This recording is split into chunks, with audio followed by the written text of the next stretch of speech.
earlier, me and Taz were discussing the Baylor versus Gonzaga championship game, right? We said our pieces about that championship game. Now we brought on these two guys right here, my man Wills and Wise, to talk about the behind the scenes, what a lot of people don't know. It was reported that Baylor had quite a few guys on that team that reclassified. Okay, they're a lot older. Gonzaga with the young freshmen, 18, 19, 20-year-olds going against, like people say, grown men, 22 to 25-year-olds. Is a difference. So the topic right now is reclassified. Right. What's your thoughts on it? What's your opinion on it? Okay, we're gonna start with Wills first. All right, so let me give you a quick caveat to that. Since I made that statement, I still feel strong about it, and we're gonna go real deep into this whole thing right now. Okay. But I was also advised by some coaches that Wisconsin, BYU, Utah, all those guys play with older guys all the time because their guys go on missions and come back and they're older. And that's how Wisconsin actually beat Kentucky when they beat Kentucky in the Final Four that time, because they was a much older group than what Calipari was playing with the freshmen. So I now understand I was schooled on that not being like out of the question of happening. But let's talk about the reclassification aspect of it. I'm fully on board with my man Marcus Wise on reclassification when it comes to trying to secure an education that's going to help you for the rest of your life and coming through school without student loans, because student loans hamper the African American community and they hurt us so much because they lock you in and you be paying this joints forever. So I'm fully on board if the goal is to secure that scholarship that's going to allow you to leave school scot-free. All right. What I'm not bought into is I'm going to do it with the hope that I'm going to get better in a year's time, because we all know that we know what a pro look like. All of us in this room on this platform right now know we can look at a dude at 14 and say, Shorty gonna be a pro. You see what I'm saying? We looked at LeBron James when he was a sophomore and said, Shorty gonna be a pro. You know what I mean? Now I'm gonna say this: a lot of the dudes that don't get to the pros, it's not because they not pro material. So last night when LeBron played against up at ABCD, when he went up against the kid in New York. What's the kid that was a senior in New York? Lenny Cook. Lenny Cook, right. Yeah. Now we all knew Lenny Cook was a pro, right? It wasn't that his skill set didn't get him there, whatever, all on the outside stuff that didn't get him there, right? But so when you start thinking about kids that's doing it because their parents thinking they're gonna be pros, that's where we need to be honest with them. Like, yo, we ain't even, if the pros happen, that shit happen. But we ain't even, we can't sell to them, let's reclassify because we think his son gonna be a pro. We reclassifying to secure a unlimited scholarship where he can leave school with a degree with no student loan debt. Like, I'm all on board for that. You see what I'm saying? The deeper part of it is this. The deeper part of it is this. And it goes way beyond the United States. Overseas, man, when they identify a skill set, that's what you play. Like, we ain't got kids overseas playing football, basketball, soccer, all that. At 13 and 14, when they identify your skill set, that's what you play. That's why Tony Parker was a pro at 15. That's why Luka Doncic was a pro at 15. Because once they identify your skill set, then they nurture you and your skill set to be the next big thing in whatever skill set that you have. And we don't do that in America. We say, oh, play everything, and for me, for a certain degree, I think we need to nurture the talent and stop telling kids, because it's really an unrealistic goal. It's an unrealistic saying to say to a kid, this real talk is, and I don't want nobody taking it the wrong way, but this real talk. I had a nephew that my brother bought into the fact of, oh, you could be anything you want to be. You can go to Duke if you wanted to go to Duke. You good. If you work hard enough, you're going to be able to get a scholarship to Duke. And I'm saying to myself, bro, I coach kids that can go to Duke. And my nephew ain't Duke material. You see what I'm saying? So we got to stop selling that you could be everything that you want to be in this game. Now, I'm not saying that you can't get there, because obviously Steph Curry, nobody believed he could play major Division I basketball, but he worked on his game enough to get there. But he also had a tremendous skill set. You know what I'm saying? Let me chime in real quick. Now, I agree with you a little bit. Hold up, let Marcus go, man. Taz, we heard enough from you, Taz. Let's let Marcus go. No, because we talking about the point. Hold up, I'm talking about his point. All right, go. Basically, what he's saying, like the last part of that, he was saying, like, you need to be honest with yourself, and you need to be honest with the kid. Oh yeah. However, but if the parent delusional, you get what I'm saying? Like, a lot of times, I'm gonna say, like, man, and I'm put myself in a boat at one time. We be delusional sometimes at that age, coming from up out of here, from all the things that we hear from our peers and some of our coaches. So everybody gotta be 100 across the board. Go ahead. Right.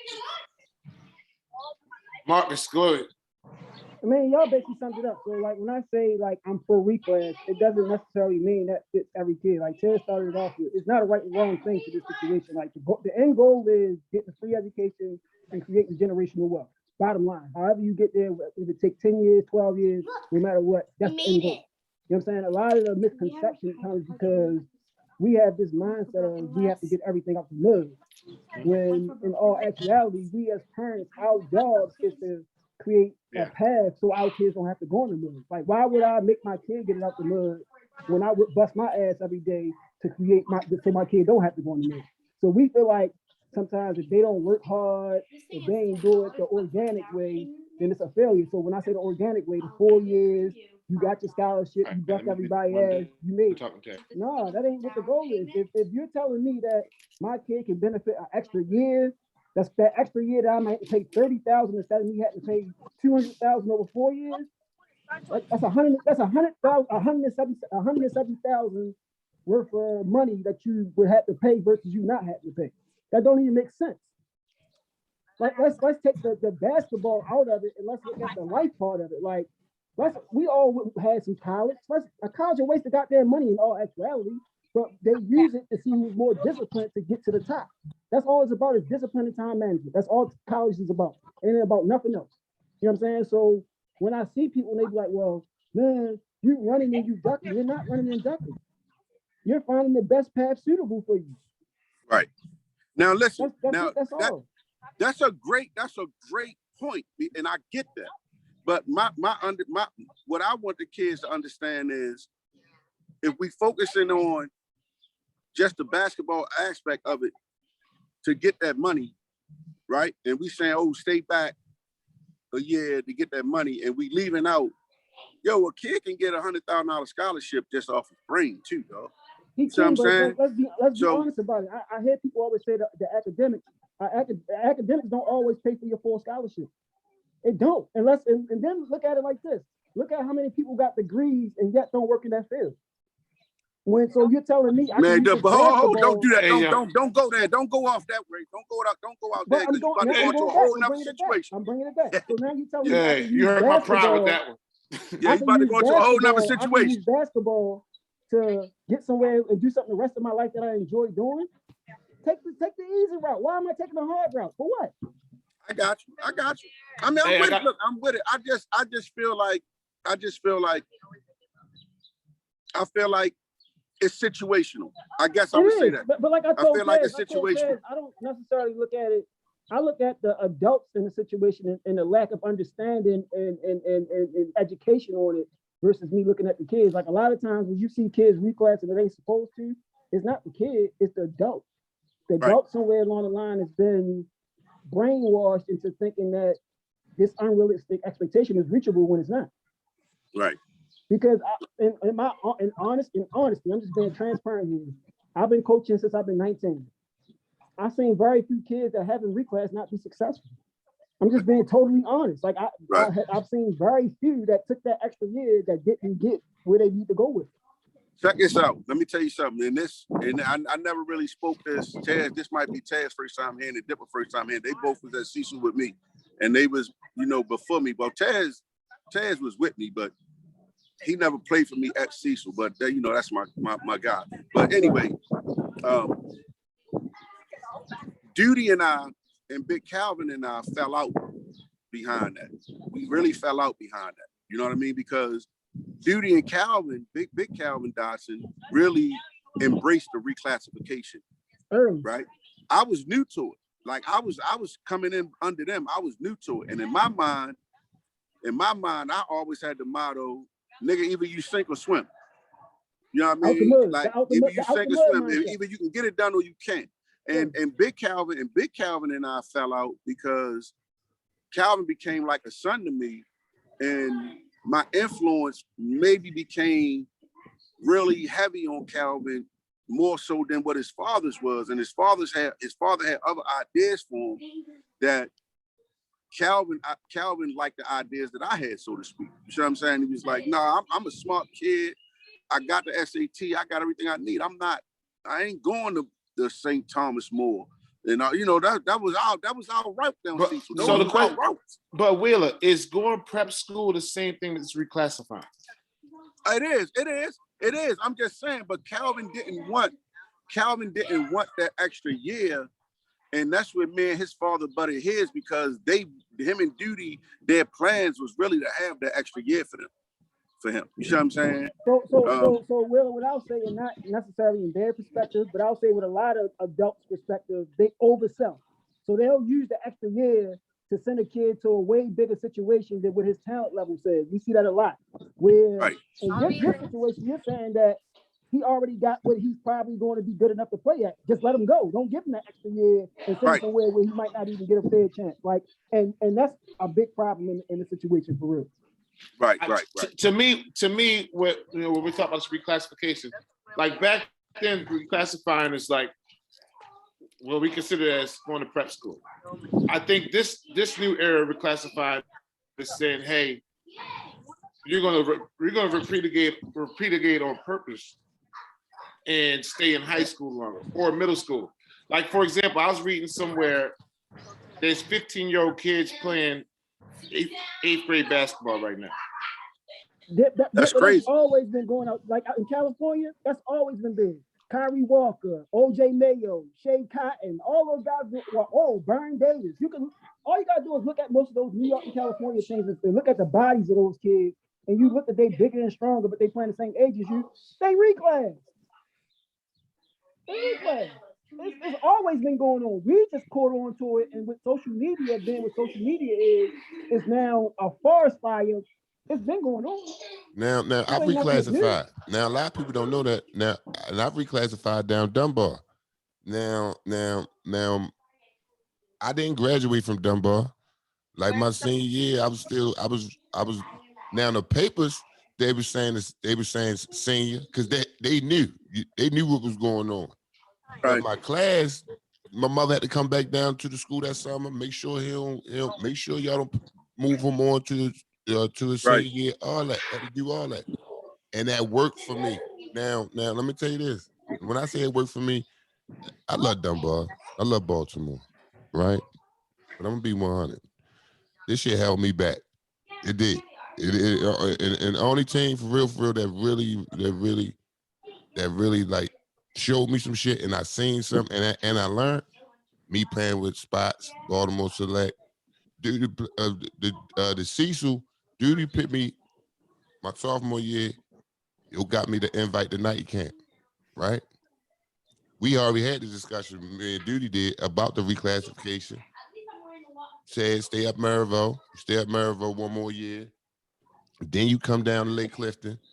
Then you reclassify. You know what I'm saying? And then we move on from there. Your senior year, I get you a prep school, all that. That shit it didn't work like that. How it happened? I look like staying at Maryville for another year, and I ain't even belong there, first of all. And then you talk about come down to Lake Clifton. You had Dominic Liverpool, of course, the Evans, and I mean, shoot down my man Dipper, but I'm not playing behind them guys. You know what I'm saying? Like, they don't even make sense. Whaler, this how this is. Whaler was my middle school coach. People that don't, that probably don't know the connection between me and Will. He was my middle school coach. In middle school, this was our first year having a team in middle school at Chicken Pen, right? So we went undefeated. We went undefeated and went in Northwest. Was it the Northwest Middle School League or something like that? Yeah, All right, hold tight Friday real night quick. joint. Northwest Middle School. Now, hold tight, Ted. Let me tell everybody this. Yo, we was down 3 to Mount Royal with like 3 seconds left on the clock. Down University of Baltimore. We undefeated, yo. My heart is hurting because I don't even know what I'm gonna tell these dudes about taking this L and not winning this championship. Right? Daryl Dorsey, who played quarterback at Northwood, threw the ball to Taz at the top of the key on the other side, yo. Taz turned around and hit a 3-pointer, yo. Took it in overtime. We won it in overtime, yo, to win the championship, yo. Kristen Leighton, huh? Nigga, when I tell you some storybook shit, you can't make this up, dog. You can't. The biggest shots, probably one of the biggest shots Taz ever made in his career, yo. Trust me. That shit propelled him to a level his career that he probably ain't even trash, man. Don't hype him up, yo. Yeah, because from there, you hear your Towson Catholics come. I was telling Wheeler taking me here. Do it, Towson Catholic, the Calvin Halls. Hold up, Taz. Tell them, yo, I had Calvin Hall in the gym. I had Towson Catholic in the gym. I had St. Joe in the gym. I had McDonough in the gym. That's another topic. I had McDonough in the gym. I had everybody came to Chicken Pen to get the kids. Bucky said, I want the whole team. Wills, I want the whole team. Send everybody to Murphy. Like, I want the whole team. Right? That was crazy. Like, that was, let me tell y'all something, man. And I'm gonna give it back to y'all, but I gotta say this because I don't think this kid get enough love. Arnold Bowie was a motherfucking beast, nigga. Mm-hmm. Do you hear me? That Arnold motherfucking Bowie. Yeah. That motherfucker. I talked to Arnold this week. I talked to him this week. That Arnold fucking Bowie, yo, was a special guy. He was a man in middle school, yo. Yes, he was. Yo, Hold on. But him and Terrell down Madison was square too, though. Yeah. Him and his cousin Terrell was square down Madison too. You know what I'm saying? He got it done on a lot of different motherfucking levels, dog. Arnold Bowie and Terrell Bowie, you know, we can't never leave them niggas out of it, yo. No. They was wearing people out. Yeah. Hey, I got. Let's take this topic somewhere else. So earlier, a few minutes ago, you know, Wheeler brought up, you know, having Calvin Hall, McDonough, you know, Towson Catholic all in the gym. What's your thoughts right now? How, you know, I'm in Portland, but from outside looking in, the movement is all going to private school. Man, go ahead. I'll take this first. Let me take this one. What's your thoughts on that? Because back then, go ahead, Tez. Take that let me first. Get this. I got it. Now that I've been reading, and I'm talking about, I done went all the way back to the 1940s, the 50s, and shit like that, right? Because I want to get it now. Everything's still the same, just happened a little different, right? Right. But that MSA was so big for us. It was so big for us. We played each other. You know what I'm saying? Like I'm talking about City Catholic League. It was broke down. I'm talking about we going places. And this everybody. Towson Catholic going up to playing Simon Grass too. Calvin Hall, they playing too. When they got rid of that shit. I'm gonna stop because I got you right here. Let me stop you. And I'm no disrespect, but I lived it. You read it, I lived it. All right. Listen. Man, when I was 10 and I wasn't even coaching, my father went to Dunbar. That's why that shit is ingrained in me. All right. Dog. They had the Poor Laker tournament every year up in Morgan. Northwestern and Walbrook, Dunbar Lake. Morgan couldn't pack the gym like that. You see what I'm saying? Look, listen. Every year, the city schools played each other twice. So we played at Lake, we played in Dunbar. They played each other twice. You see what I'm saying? Because you could play 30, 40 games, Joe. You see what I'm saying? So you can go wherever you wanted to go. wherever you wanted to go, Hawaii, wherever you wanted to go to Egypt, go to Egypt. You could go wherever you wanted to go. All right. We had the Field Fund, where the best city team played the best Catholic League team down at the Civic Center every year to close it out. And that was raising money for BG&E so people could pay their rent. Pay their gas electric bills, right? I'm gonna tell you what killed that. I ain't calling no names because I don't want nobody coming for me. Right. Right? But the decision for the city schools to go into the state system where they play for state championships killed it. And it was done for one reason. It was done to protect the legacy. It wasn't done for the betterment of the schools. It was done to protect the legacy. Dunbar High School was never worried about winning a state championship. We was worried about winning national championships down there. States ain't mean shit to us. You see what I'm saying? That was nothing. But because Pompey came back and started winning national titles, and it started threatening legacies. Okay, we're gonna play for states. Now they helped football. It did help football, but it killed basketball because now we can't go places. We can't. Taz, when you was at Dunbar, Taz, you know I used to get all the mail. I used to hand y'all mail, right? Right? Mm-hmm. Yo, I got letters from South Carolina to go down Beach Ball Classic, but it was too far in miles. I got letters to go to Hawaii every year, but it was too far in miles. You know why we went to? What about that joint up in New York? The Super Six? You know, I went to Delaware every year because Delaware was in the mile range. Thank God for Slam Dunk to the Beach, because if it wasn't for that, we wouldn't have been able to play. Y'all know because it was out the mile range. But we got invites to go everywhere. You know what I'm saying?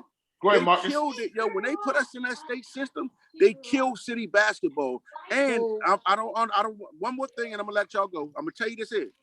It's hard to complete city and Catholic when the Catholic schools can go wherever they want to go, and they can play 40-something games or 50 games if they want to, and the city is held to 22 games.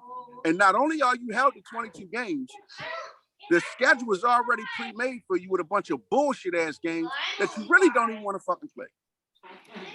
Who wants to play digital? I mean, not digital. Who wants to play some of the schools that they got out now? Like, yo, that's not even a game. The coaches is not even going to, the college coaches is not even going to come and watch you play some of the games that you're playing because it's not even good players on those other teams. You see what I'm saying? So unless you're playing in a national tournament, which you can only go but so far, you can only get but so many coaches to even come in town. That's why they focus on the AAU games and the circuit like that, because it ain't no need to come and watch no high school games in Baltimore unless you go into a Catholic school game. Like, it's terrible, yo. How am I gonna sell you 22 games and Mount St. Joe can give you 45? St. Francis. Claire's always been, they always, I mean, Catholic private schools always been recruiting from out the city. You know what I'm saying? You got your Dwayne. Taz, I get that, but let me tell you something, though, Taz. Let me tell you something, yo. And I might be a little biased. But you was in the gym. Over the Christmas break or Thanksgiving break when we was at practice. Mm-hmm. And that white man walked in the gym, right? I don't even know if you remember this. That white man walked in the gym and he stood there and he was watching, and me and Mr. Badham looked at each other, was like, who the fuck is this? Right? Mm-hmm. And the white man said, I'm from California. Mm-hmm. And there was no way I was going to come to Baltimore and not see the great Dunbar High School. Right? And so be it that the team is actually in here practicing while he came to visit. He walked in the back door, walked up the back steps and said he could not believe it. He was fucked up that he was in Baltimore and saw the great Dunbar High School that had been to California and kicked all the California schools' asses for years. And he finally had a chance to come here and walked in the high school and saw the basketball team practicing, yo. I will never forget that. I looked at Coach, I said, Coach, we in a great motherfucking situation, son, because this shit here is amazing. Yeah. Mark, go ahead. What you was about to say? So they really tricked everybody when they voted into the city. So you gotta think, like, when they voted to the city, it was 93, 94. That 92 thing, that was Dunbar just came off back-to-back national championships. at that time, the pendulum was swinging. It was swinging to Southern. So what happened was that the Southern team was supposed to travel. And rightfully so. Huh? And rightfully so. No, I'm telling you exactly what happened. So the previous year, Dunbar went to Hawaii and South Carolina. Supposedly, I'm not gonna get into the story, but supposedly something happened while they was in Hawaii, and something happened while they was in South Carolina. So they used that by saying that because those situations happened, we'd rather y'all be close. But it wasn't that. It was money. It was money. So you controlled your own money. You controlled your own money. That's why everybody was able to travel. Right. After a while, the tide of the city was starting to change. It was starting to become even between Dunbar City and Lake. And that kind of made everything switch up. Now, Marcus, Hold on, let me clear it up real quick. I don't think it wasn't becoming equal though. It wasn't. Listen, it was becoming. I ain't gonna go there. Hey, I ain't gonna go Ted, there. hold on, Ted. Go there. But it was it was Mark, changed. You gotta think that's what Kevin and Dan. Kevin won. They won one time. They won one time. Marcus and Ted. Listen. Ted, do you know they didn't play us in the city championship that one? I know. Me and Kev go back and forth about it all the time because Dunbar took Southern out the schedule that year. I know. Yeah, I'm gonna give y'all that. I'm not even going to that. We're not gonna go into the because we can go with that all night. So we ain't gonna go with now. So that's why I said I ain't gonna even. I'm gonna Marcus, listen. Marcus, hold up. Marcus, hold on. Listen. Tez, cut that shit out, yo.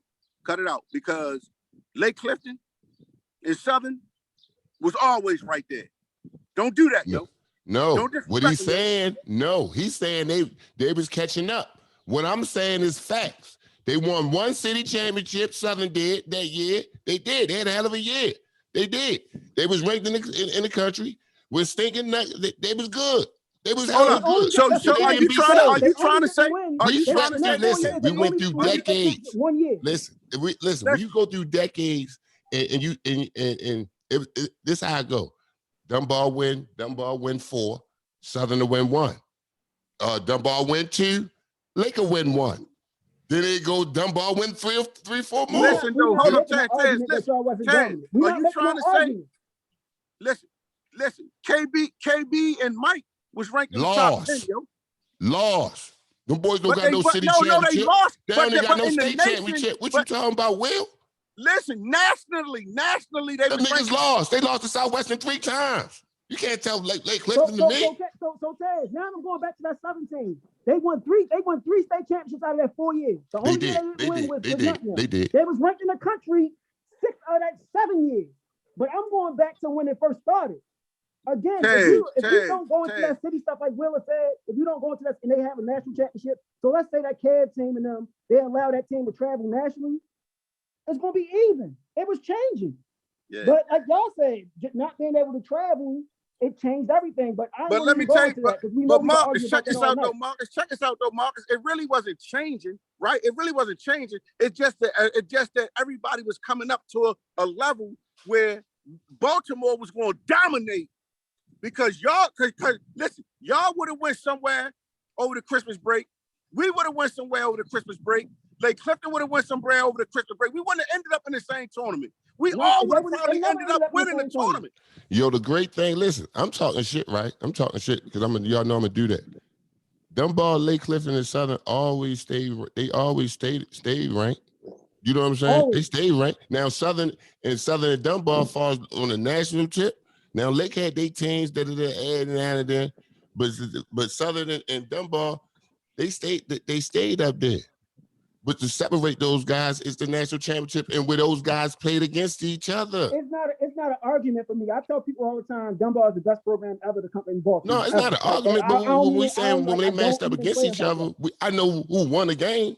Yeah. Like the Southern Dunbar, and I like, yo, it was so hard for me to swallow that. When they said Dunbar, no, they took us off. They know we smacked them early that year. We beat the brakes off of them. And then they basically just said, you know what? We only want to play y'all. Y'all can go in and hang it. They didn't play them 2 years in a row. That was some coward shit. That was weak. They played them the same year. They played them the same year in the regular season game. They didn't play. They didn't play. We got 2 years in a row. Absolutely. See, now that's weak. That's weak. That's whack right there.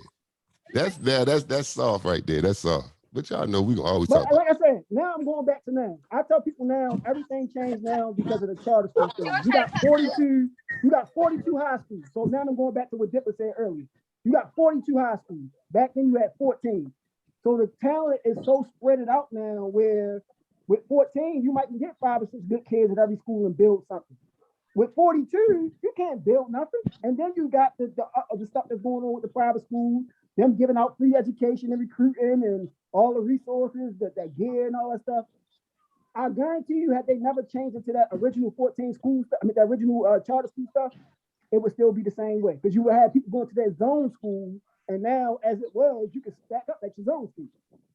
And the Like, same, when you say zone schools, Dunbar don't know nothing about that because 90% of those guys don't go to their zone. 90% of them don't have, and that's why they win all the time. That's why they win all the time. Wise, Wheeler, they don't do the zone. If we're gonna keep it 1,000, Dunbar don't do the zone.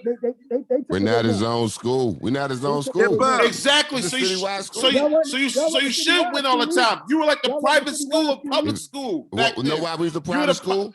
Because y'all had listen, y'all was in the 4A for a reason. It's more males. Y'all school was bigger. We had 80% of females in our school. He'll want me to. Hey, Taz know all the research, right? Hold on, Taz know all the research, right? Wise. But when I ask him who he played in the state championship against, who Lake had to go through, he forgets. Hey yo, how y'all win? Like how many state championships y'all won? We won 4. Hey, Wise, I'm like them teams, Dipper. Hey, Wise, I'm like Taz. Taz, who y'all play, yo? Taz go like, hey, y'all can't find the research on that. I can't find the research on that. Yo, you don't think we could have beat them teams? It was definitely brutal. You get to the playoffs, we got to play against y'all. Right. You don't think we could have beat them teams? Hey, come on, Dipper. Come on, Dipper. Taz, he crazy, Taz. He crazy. Every year, Taz gonna talk about all these rings. Hold up, y'all. One more point. One more point. Taz like, yo, I got 8 rings in 4 years. Who y'all had to play? Hold on. One more point. One more point. Don't be forced pump for the state championship game talking to me crazy. Like, I got this from a source. A source, a real reliable source, a coach. You know, I know what I'm saying. That spoke with a reporter from the paper, right? Sure. And he asked the paper, why don't y'all write more on it? Why y'all don't write more? Or you seem like y'all don't care about the city. Y'all don't put as much effort into the city. Why y'all don't do that? Oh, for right now? For right now, Taz? Right now. The reporter tell them, they was like, no, because the Catholic League, they have all the players is out there. All the players is out there. So they said, hold up, but that's still not fair. You know what I'm saying? Because it's still you still got kids here. Well, that's my supervisor. You know what I'm saying? So we out here dealing. Well, so they ain't getting. Ted, this is what I say, Ted. You know how you change that? You change that by sending kids to school. But when you look at the kids that's going to school right now, look at it. The numbers don't lie. No. But check this out. This is what we got to do. Y'all. This is what we got to do. I got 2 points, right? This is what we got to do. If you want to bring the city schools back, and congratulations to Sam. Sam doing his thing. Poly is a great school, great program. He's doing his thing. But if you want to bring it back, we got to put. Hold up. We got to put more money into the city programs. We got to use the facilities that the city has and bring back the rivalries. Dunbar Lake twice a year. Maryville City twice a year. You know what I mean? We got to make those games big games again. Southern Dunbar twice a year. I don't think that's going to happen. I don't think it's going to happen. But you got to. But you got to if you want to bring it back. It goes deeper than that, though. Where all that rivalry stuff started, it started from rec basketball. When we played in winter leagues, and you had the Buttons and all of you around to the Dunbars and the Judies around the Cecil. That's where it got to change. It got to change in the grassroots, the 8-10s, the 10-12. That's how we learned about what the camaraderie was with Dunbar or like Southern wasn't there, but my father kind of changed that because he's Baltimore guy who kind of went down Southern and changed it. But it starts with the grassroots, with the Madisons and all the local recs. If we really gonna change something, we got to go in the rec and build it there because now right. It definitely start down the bottom. We got to get back to Easter tournaments.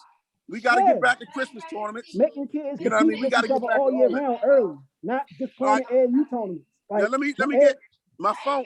My phone about to die. Let me get one more point in. And Terrence, this is to you. This is to you. And after the ball stops bouncing, right? I feel for Paul Pierce right now because I feel like that Paul Pierce has struggled with the ball stop bouncing.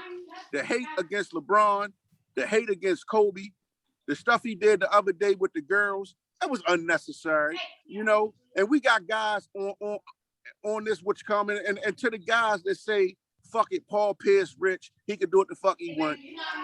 That's a Baltimore mentality that I don't like, because what people need to understand is when you got the platform that Paul Pierce has, right? You can't go. I would have rather seen Paul Pierce retire from ESPN than get fired from ESPN, because now different stipulations are going to be put in place for the people that come behind him because of what he did. It's okay what he did. I'm not saying he was wrong for what he did if that's what he felt like he wanted to do.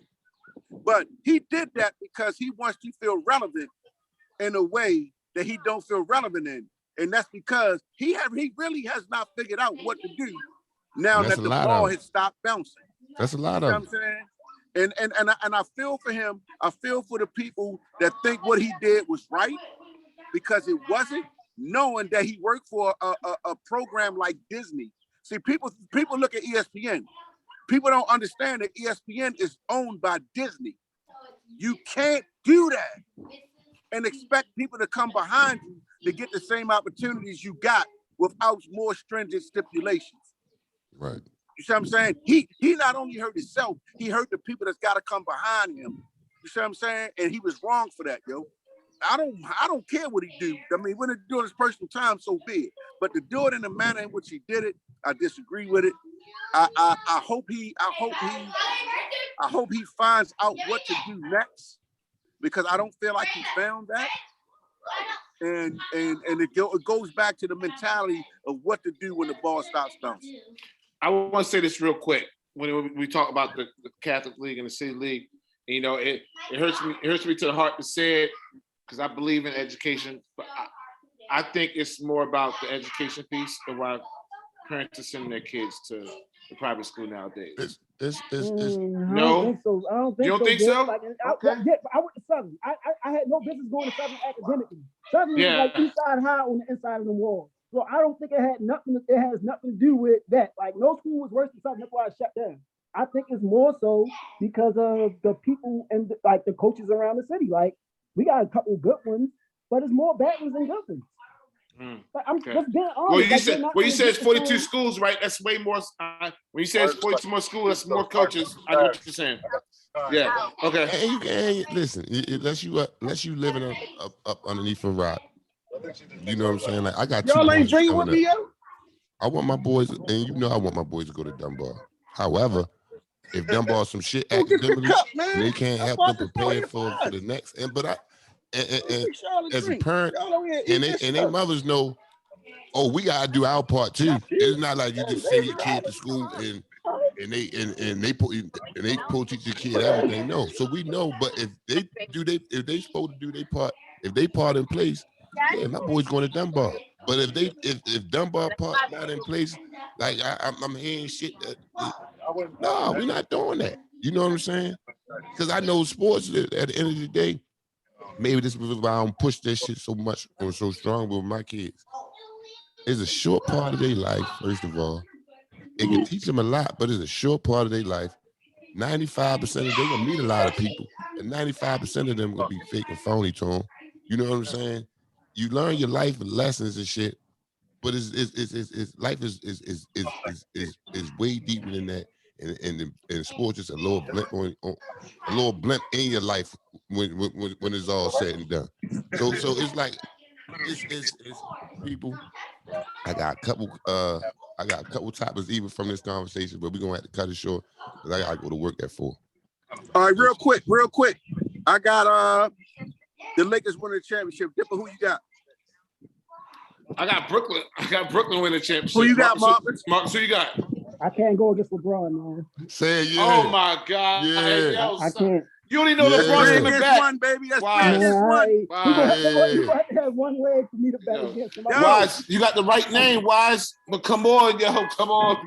I'm sorry, Dip. I can't go against him. Like I can't. Like especially now that he hurt. Like Do you even think him being hurt, LeBron's coming back? back Do you even healthy? think LeBron's coming back? Hold up. Do you think Huh? LeBron's coming back? Yeah, he's coming back, man. Okay. Man was never hurt. He wasn't hurt. He was taking a rest. That's hey, you are wise. I'm saying LeBron not coming back if AD's not 100%. 100%.